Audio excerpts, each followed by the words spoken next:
Thank you.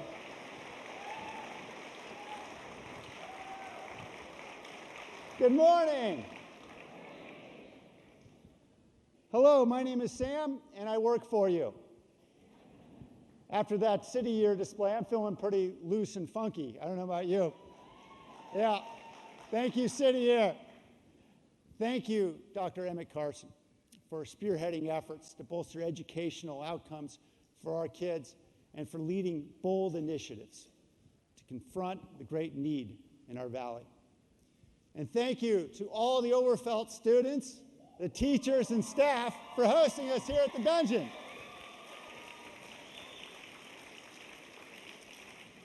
Overfelt has much to be proud of, having produced 2 Super Bowl champions, Olympic gold medalists, and accomplished community leaders, including our Parks Director, Angel Rios, and our Vice Mayor, Rose Herrera. That's how we roll here at Overfelt.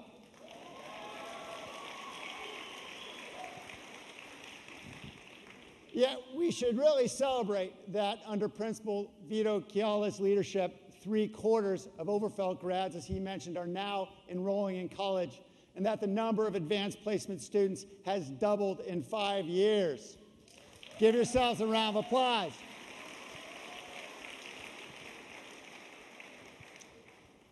I also want to thank our MC, Camille Yanis Fontanilla, for your work. Thank you for your work in empowering immigrant families and for your exemplary community leadership.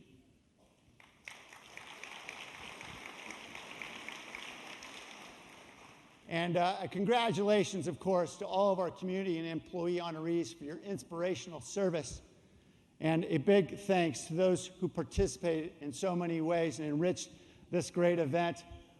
Thank you to my good friend, Imam Tahir Anwar. Thank you. And thank you to members of the Igbo Catholic Choir. That was fantastic. I'd also like to thank members of the fiercest mayoral staff in human history for putting on today's wonderful event. Thank you. Ahmad Chapman, David Lowe, the whole gang. I'd ask them to stand, but they're all standing right now. So thank you. Most of all, I want to thank my incredible wife, Jessica, for your love and support and patience. She has been a tireless advocate to expand educational opportunity for our kids, and I want to thank her also for laughing at most of my bad jokes. Thank you, honey. I know I've got some members of my family here. I see my dad, Sal, my sister Laura, Tony, and Paul are here. I want to thank them for their support and for modeling lives of integrity for me from a young age. Thank you.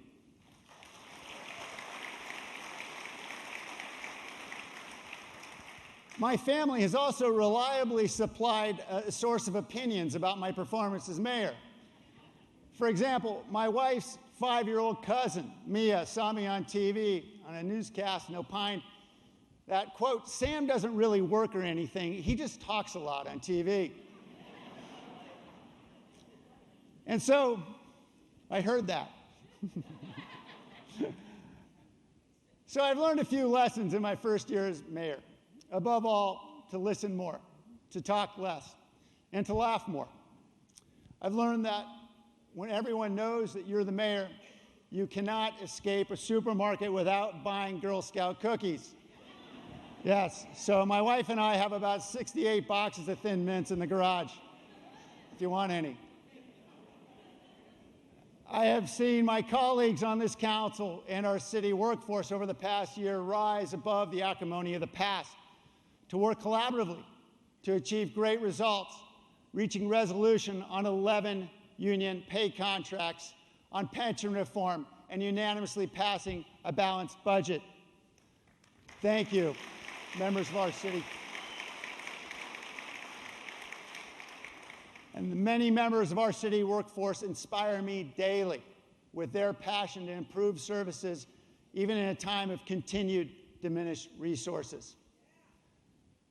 And I've learned that this job would also come with its share of tears.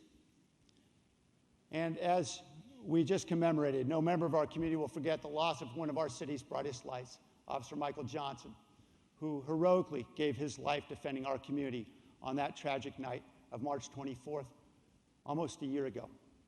I'm grateful that Nikki and Catherine and other members of the family are here joining us today. Thank you. Thank you. While we cannot know the depth of your grief, our hearts are with you, and we will not forget Michael's heroism. A year ago, I committed to you that I'd focus on two goals: on improving public safety and on broadening economic opportunity. So first, to make San Jose safer, we need to restore our depleted police department.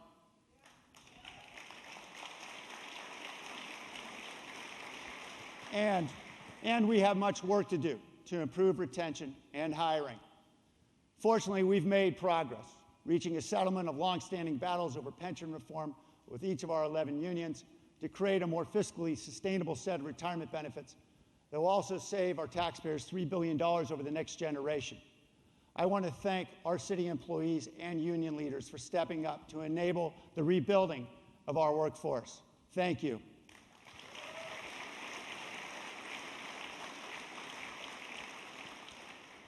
I also need to thank Jennifer Shembry, who led our incredible negotiating team, City Manager Norberto Duenas, all of those who worked so hard and deprived themselves of sleep for many late nights and weekends to settle 13 separate complex agreements in only 6 months.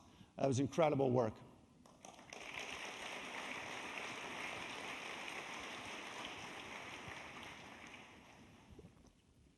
So on to the rebuilding. In the weeks ahead, you'll see new initiatives to recruit former SJPD officers, new cadets, and military veterans. Even if we do everything right, though, restoring police staffing will take several years. So we need to focus on ways we can make San Jose safer in the meantime.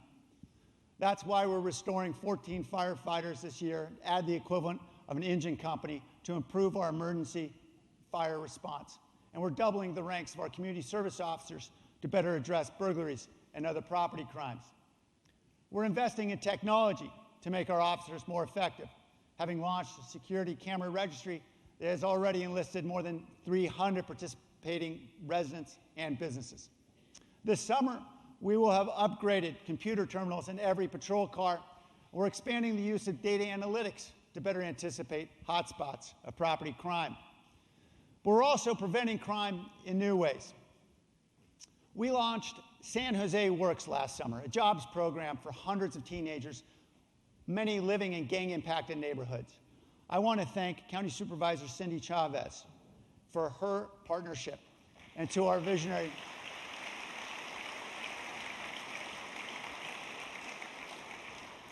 And I also want to thank our visionary employers like Home Depot, Jabil, Microsoft, and Target for enabling more than 700 kids to land their first jobs last summer.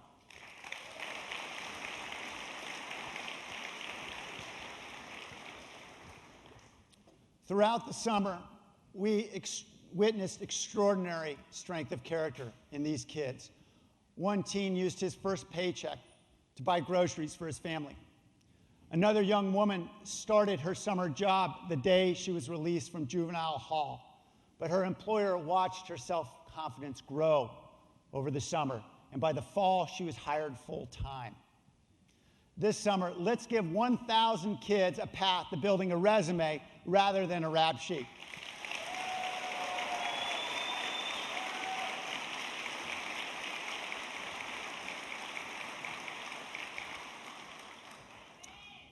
And amid the national controversy over policing and race, San Jose is building community trust with our patrol officers.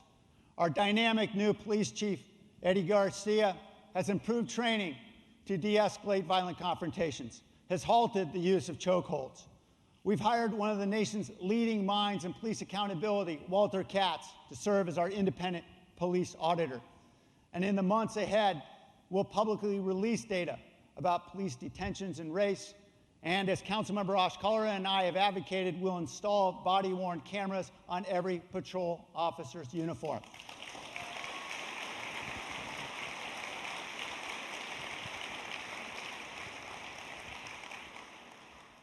Every member of this force will serve a community that appreciates her work, both for ensuring that San Jose continues to have the lowest violent crime rate of any major U.S. city, and for making SJPD America's most trusted department.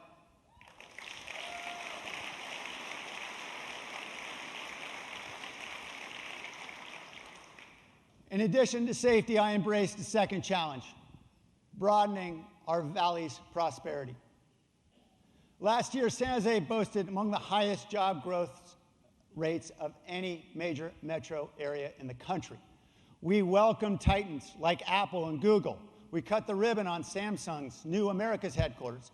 We announced the arrival of fast-growing companies like Dice and Silver Spring Networks and Splunk. And naturally, like any other mayor, I'd like to take credit for all this good news. And since it's been raining today, I'm also going to take credit for ending the drought. Thank you. Yeah.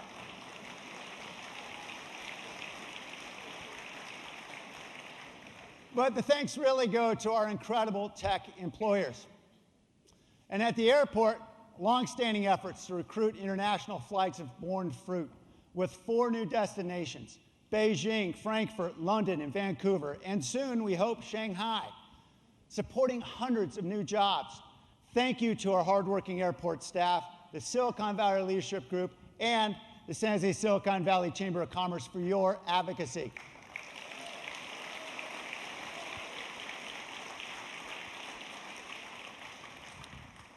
This year, we opened the only U.S. Patent and Trademark Office on the West Coast. Thank you to Congresswoman Zoe Lofgren, former Mayor Chuck Reed, and Carl Guardino for making it happen.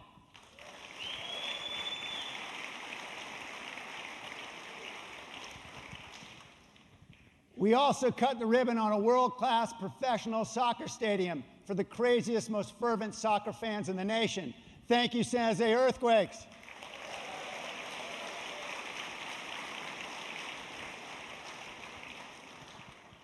And after a quarter century of sharks swimming in San Jose's waters, we've committed to another decade together at the arena. Thank you, Sharks.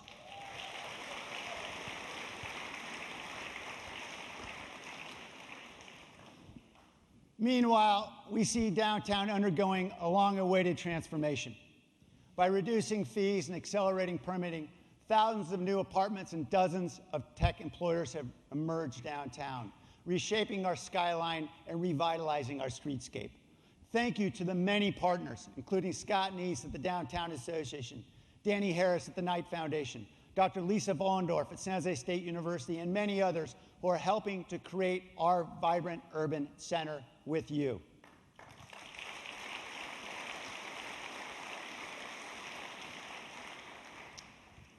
I want to thank all of our partners for making 2015 the biggest year in San Jose's economic history.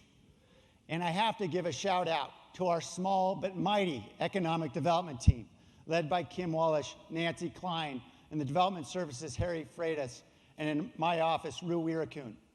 This is the only team on the planet that had a better year than the Golden State Warriors.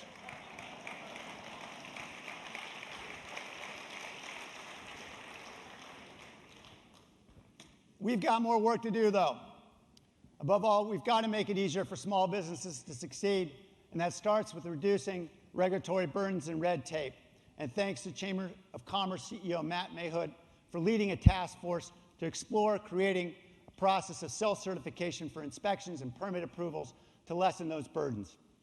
We're also broadening opportunities for minority and women-led small businesses to bid on city projects, thanks to the leadership of Councilmember Chappie Jones.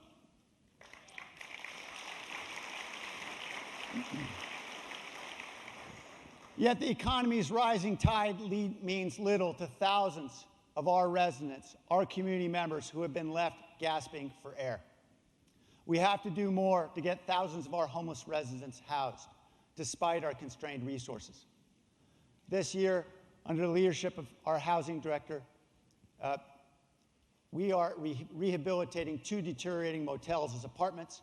We're using a novel construction technique to build 150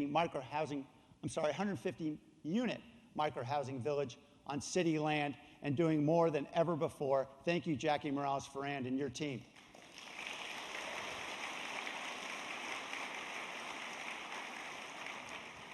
We're also engaging dozens of homeless residents through Downtown Streets team to rid our city's gateways of blight, graffiti, and trash in exchange for housing and job training.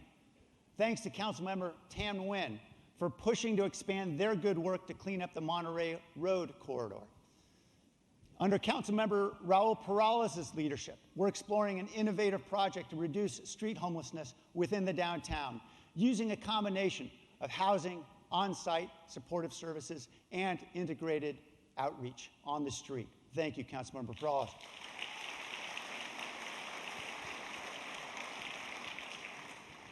And a big thank you to Councilmember Don Rocha for your work on the county's homelessness task force to seek additional solutions. We're going to need all the solutions we can find.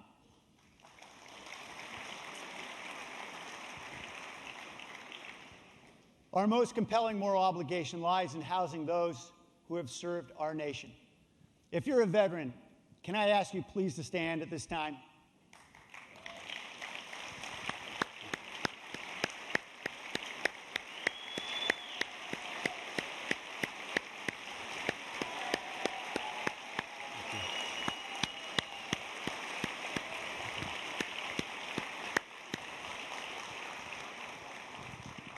Thank you for your service.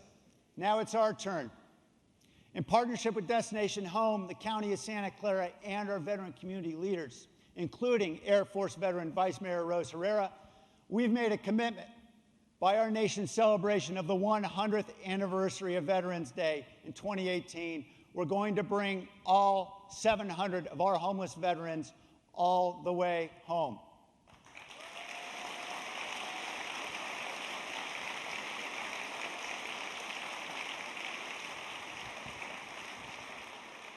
A big thanks to Board President Dave Cortese for stepping up and joining forces in this important effort.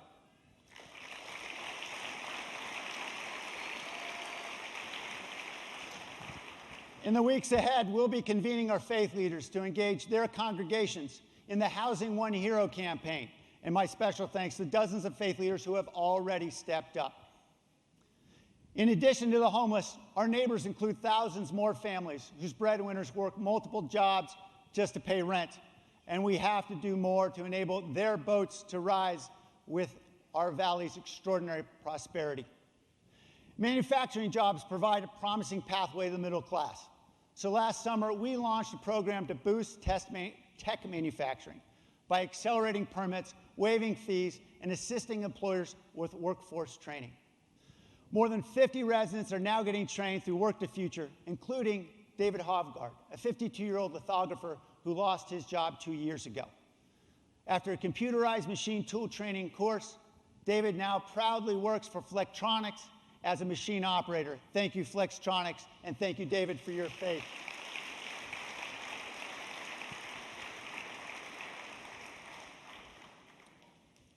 Through our Tech Hire partnership with the White House and local companies, we'll enable 1,000 of our young adults to get the digital skills they need to pursue a technology-enabled career in the years ahead.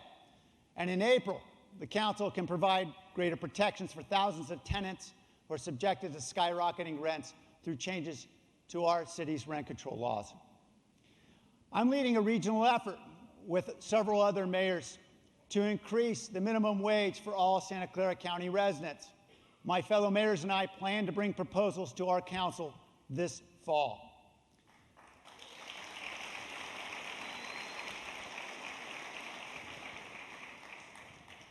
And finally, we're engaging the immigrant community in new ways.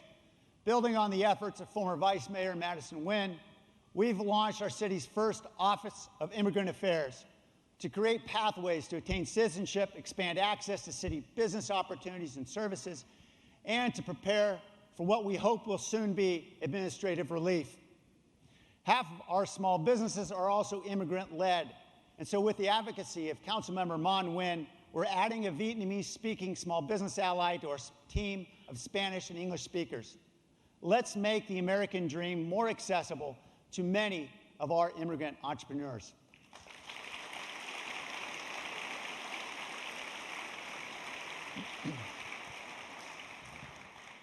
Indeed, we are a city of immigrants. Almost 40% of our adults come here from a foreign country. That is our past, and it is our present. So too, our future should be guided by the great insight spawned by our collective immigrant experience, that our lives gain meaning not through our own well-being, but through our sacrifice for the benefit of our children and future generations. Of course, Madison Avenue and Hollywood and Wall Street instruct us differently. In an era governed by the tyranny of the urgent, shareholders demand quarterly results. The media fixates on a 24-hour news cycle, and Donald Trump articulates his deepest thoughts in 140-character tweets. All of this can infect our thinking with a myopia, a nearsightedness that satisfies today but betrays our future. This myopia stokes our humanity's consumption of natural resources at unsustainable rates. It perpetuates poverty through underinvestment in education, and it spurs the delusion that we can spend today and allow the next generation to pick up the tab. We can succumb to this myopia and relegate ourselves to lives of narrow self-absorption. Or we can embrace a bolder vision, a more magnanimous spirit, one shared by our immigrant community and by our forebears, to make decisions today for the benefit of future generations. It is this noble commitment that must guide us. It implores us, first, to save, second, to invest, and third, to innovate. So first, we must save. At the very minimum, that requires that we stop spending our children's money for them. Past promises have saddled future generations in our city with billions of dollars of debt. And in November, I will ask you to approve a ballot measure to secure the $3 billion of savings in future pension and retiree medical costs that we were able to reach through negotiations with our employees. Together, we can conclude the most extensive pension reform negotiated in any city in this state. Saving must also become more prominent in our budgeting. A recent city audit reveals that for decades, our city has seriously underfunded its reserves, which can help buffer residents from severe service cuts during recessions, as we saw quite recently. To improve our fiscal resilience, I will propose in my budget message that we bolster our underfunded reserves. Now, in addition to saving, our commitment to the future also compels us to invest. And after years of tightening our belt with pension reform and eliminating costly benefits like sick leave payouts, we can truthfully assure our residents that any new revenues will not merely feed a black hole of debt, but will actually restore services. So, I've proposed a tax measure on this June ballot, and this council will be voting this Tuesday to provide revenue to restore fire and police staffing and other critical services. We have the opportunity to ensure that we never again see families lose their homes to fire only a few yards away from a browned-out fire station, as we saw last week on Azare Avenue. We also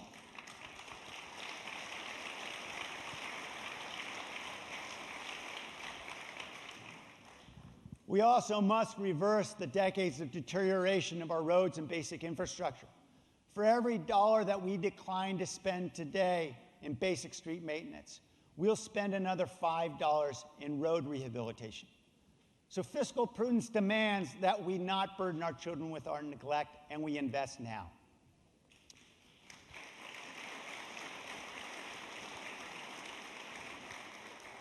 Speaking of our transportation, we have a choice. We're either going to endure a future of gridlock from the West Valley corridor to East San Jose, or we'll build a transportation system worthy of America's 10th largest city.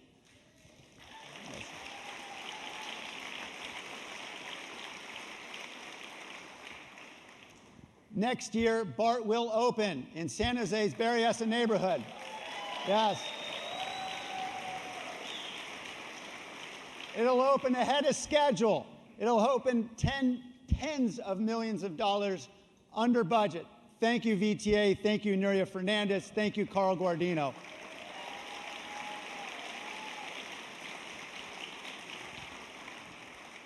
But now we got to keep it going. In November, we must pass a measure to make critical investments in street maintenance, in Caltrain, in freeways, expressways, bikeways, and trails, and finally finish the job of bringing BART all the way to Alum Rock, downtown, and on to Santa Clara.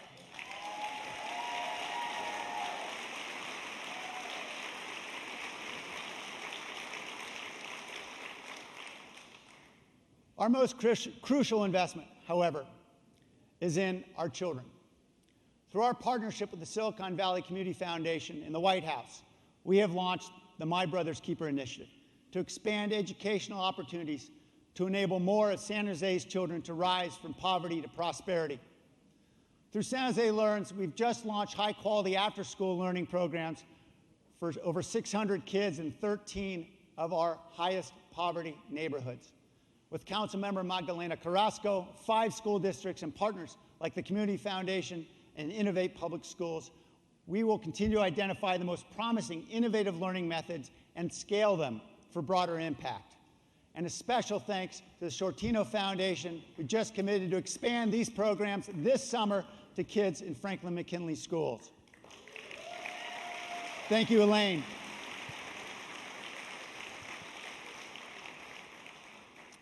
Last July, we expanded library hours in every neighborhood from 4.5 to 6 days a week. Yes, aided by Councilmember Pierluigi Oliverio's advocacy to better utilize the efforts of our volunteers. Under the leadership of Library Director Jill Bourne, we're now transforming how our libraries serve our kids with innovative early learning programs, coding camps, maker spaces, online classes, and hundreds of science and tech workshops. Our children's health also demands our investment. Overweight youth comprise 36% of San Jose's elementary school students, and they face a life of health risks. So we're going to get them moving again. We're investing in a world-class multi-field community soccer complex with the Earthquakes and a 4-field softball complex right here in East San Jose.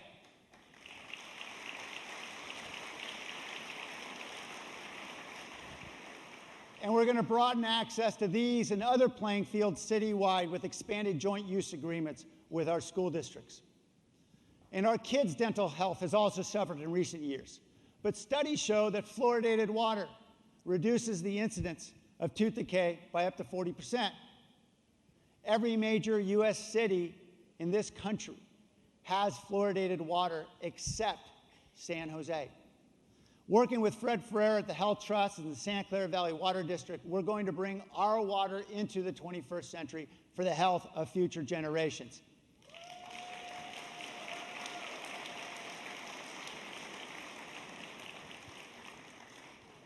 Of course, we have to make these investments in a time of scarce resources. Funding constraints will remain as our city's burgeoning needs continue to grow. And we cannot afford to do the same things the same way as in the past. We must innovate. Fortunately, we happen to benefit from living in the most limit-defying community on the planet, Silicon Valley. We are empowered to catalyze change globally through our creativity, through our innovative passion, through our inner geek. This transformative inner geek is within each of us. The ability to focus our energies on a problem, to see it differently, and to find innovative solutions.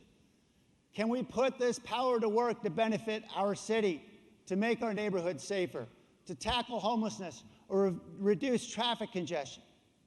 In partnership with our city employees, can we make City Hall as innovative as the community we serve? We can and we will. If we unleash our geek, we will transform our city.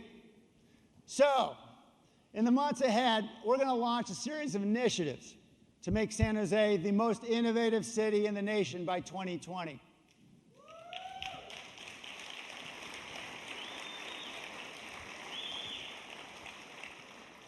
We'll make San Jose a global demonstration city by transforming our city to a laboratory and platform for the latest technologies, such as using sensors to make our transportation infrastructure smarter and improving the energy efficiency of our buildings. We'll encourage innovations both sophisticated and simple.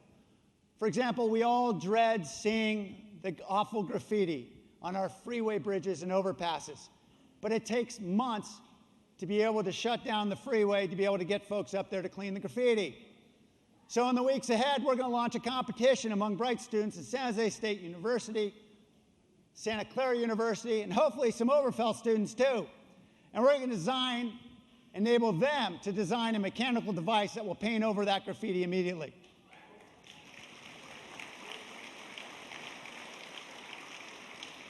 We're also going to make San Jose an inclusive city where all of our residents can participate in the Valley's prosperity and our culture of innovation.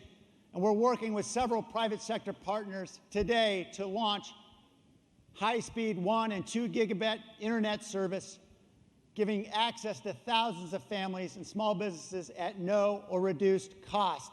That's coming in the year ahead. We're going to make San Jose an engaged city. We're going to implement new tools like Tech Citizen, Next Generation 911, and a neighborhood dashboard to enable you to communicate better with City Hall and to participate more meaningfully in the decisions that affect you, such as participatory budgeting. We're going to make San Jose a digital city to improve city services and accountability. We'll enable online transactions for every ministerial permit, electronic submittal of every building plan, and real-time notification to customers about the status of inspection requests. We're going to open nearly all the city's data to the public. And with a more robust open data portal, we'll provide greater transparency. And we're also going to leverage the bright minds around us to use that data to create service-enhancing applications. Employing this spirit of innovation, we can make San Jose safer, more sustainable, and smarter. And much work is underway already. The council has already approved investments to upgrade city software platforms. Dozens of city staffers have begun implementing new data tools, and we formed an analytics team. We've created Mayoral Innovation Fellows program to enlist bright students and civic-minded technologists. Councilmember Johnny Camus and city staff have worked to launch a budget data visualization tool for the public. We've actively engaged tech companies, national foundations, and local universities for their expertise and resources. Yes, this is about leveraging our technology, but more importantly, it's about leveraging the power of our people and the power of our ideas. To unleash your geek doesn't require new gadgets or apps. Rather, it requires reimagining our city and ourselves. For example, how can we re-envision our public spaces to transform empty lots to community gardens, reclaim underutilized streets for public parks, or create pop-up opportunities for retail in struggling neighborhoods? We'll explore these ideas together. So join us and unleash your geek with us. So many immigrants and families, like my grandparents, first set foot in San Jose when we were the Valley of Heart's delight. They fell in love with a city in which people of any ethnicity or income could forge extraordinary lives. They shared a unique optimism, a faith, a passion for our future. It was our heart that defined us. Our city is still defined by our heart.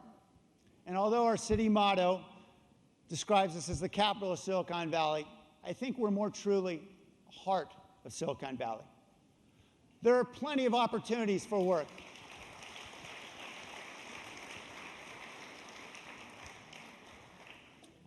There are plenty of great opportunities for work in Silicon Valley. But our heart isn't necessarily where we work. It's where we play. We pray, we live, we love, we create, we learn. It's where we engage with familiar friends, where we're inspired by new ideas. In the heart of Silicon Valley, we encounter captivating murals in Japantown or East San Jose, or flourishing performing arts at the Mexican Heritage Plaza, or in a Spartan-revived Hammer Theater. In the heart of Silicon Valley, children become filled with wonder at the Tech or the Children's Discovery Museum, or delight in exploring the farm at Emma Prusch Park. We're the heart of Silicon Valley because we open our arms to immigrants, and as we open our hearts to the homeless and those who are left behind. Together, we'll provide a model to the world for civic innovation, but also for civic commitment. With our minds, we'll unleash our geek, but with our hearts, we'll ignite the power of our imaginations to transform our city. And together, we'll reclaim our neighborhoods, re-engage our community, restore the hopes of the struggling, and reimagine our collective future. We'll fall in love with our city again and inspire others to follow our lead. And we'll proudly proclaim, we are San Jose. Thank you.